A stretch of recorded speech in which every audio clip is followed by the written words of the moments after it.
NCP സംസ്ഥാന അധ്യക്ഷ സ്ഥാനം PC ചാക്കോ രാജിവെച്ചു. തോമസ് കെ തോമസ് സംസ്ഥാന അധ്യക്ഷനാകാൻ സാധ്യത.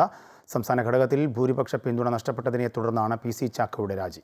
ഏറെ നാളായി NCP സംസ്ഥാന ഘടകത്തിൽ നിലനിൽക്കുന്ന പടലപ്പിണക്കങ്ങളും ചേരിപ്പോരുമാണ് പൊട്ടിത്തെറിയുടെ വക്കിലെത്തിയത്.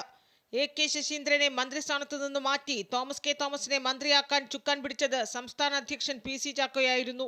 ഇതിനായി ദേശീയ അധ്യക്ഷൻ ശരത് പവാറിന് കത്തെഴുതുകയും നേരിട്ട് കാണുകയും ചെയ്തിരുന്നു. CPM-ലും മുന്നണിയിലും PC ചാക്കോ നിരന്തരം സമ്മർദ്ദം ചെലുത്തിയെങ്കിലും തോമസ് കെ തോമസിനോടുള്ള വിയോജിപ്പ് കാരണം മുഖ്യമന്ത്രി ആ നീക്കം തടയുകയായിരുന്നു. AK ശശീന്ദ്രൻ ഒരു ഭാഗത്തും PC ചാക്കോയും തോമസ് കെ തോമസും മറുഭാഗത്തുമായി NCPക്കുള്ളിൽ ചേരിപ്പോര് രൂക്ഷമാകുകയും പാർട്ടി യോഗങ്ങളിൽ അത് മറനീക്കി പുറത്തു വരികയും ചെയ്തു. മന്ത്രിയെ തീരുമാനിക്കാൻ പോലും സംസ്ഥാന അധ്യക്ഷന് കഴിയുന്നില്ല എന്നത് PC ചാക്കോയെയും പാർട്ടിയെയും രണ്ട് തട്ടിലാക്കി. PC ചാക്കോ വിളിച്ചു ചേർക്കുന്ന യോഗങ്ങളിൽ AK ശശീന്ദ്രൻ വിട്ടുനിൽക്കുകയും വിഭാഗീയത രൂക്ഷമാവുകയും ചെയ്തിരുന്നു.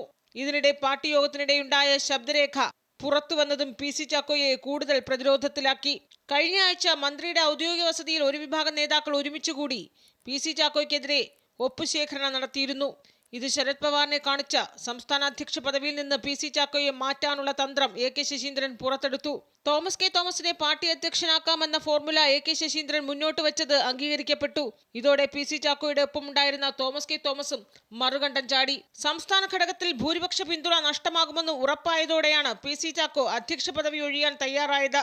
പദവിയിൽ കടിച്ചു തൂങ്ങിയാൽ പാർട്ടിയിൽ പിളർപ്പുണ്ടാകുമെന്ന മുന്നറിയിപ്പിനെ തുടർന്നാണ് PC ചാക്കോ പിന്മാറുന്നത്. ദേശീയ വർക്കിംഗ് പ്രസിഡന്റ് എന്ന ഒറ്റ പദവിയിൽ PC ചാക്കോ തുടരും. അമൃത ന്യൂസ്, തിരുവനന്തപുരം.